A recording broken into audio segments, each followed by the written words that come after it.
عید کی نماز کا طریقہ حنفی فقہ کے مطابق، پہلے اس طرح نیت کیجئے، میں نیت کرتا ہوں 2 رکعت نماز عید الفطر یا عید الاضحیٰ کی، ساتھ 6 زائد تکبیروں کے، واسطے اللہ کے، پیچھے امام کے، پھر کانوں تک ہاتھ اٹھائیے اور اللہ اکبر کہہ کر حسب معمول ناف کے نیچے باندھ لیجئے اور ثنا پڑھیے،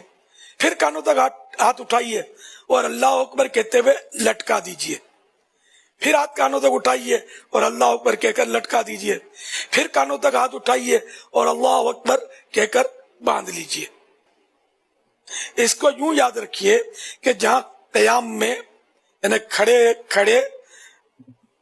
تکبیر کے بعد کچھ پڑھنا ہے وہاں ہاتھ باندھنے ہیں، اور جہاں نہیں پڑھنا وہاں ہاتھ لٹکانے ہیں۔ پھر امام تعوذ اور تسمیہ یعنی اعوذ اور بسم اللہ آہستہ پڑھ کر الحمد شریف اور سورہ جہر یعنی بلند آواز کے ساتھ پڑھے، پھر رکوع کرے، پھر دوسری رکعت میں پہلے الحمد شریف اور سورہ جہر کے ساتھ یعنی بلند آواز کے ساتھ پڑھے، پھر 3 بار کان تک ہاتھ اٹھا کر اللہ اکبر کہے۔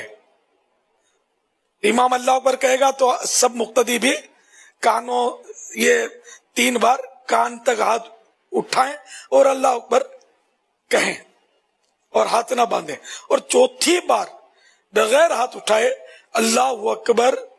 کہتے ہوئے رکوع میں جائیں اور قاعدے کے مطابق نماز مکمل کر لیں۔ ہر 2 تکبیروں کے درمیان 3 بار سبحان اللہ کہنے کی مقدار چپ کھڑا رہنا ہے۔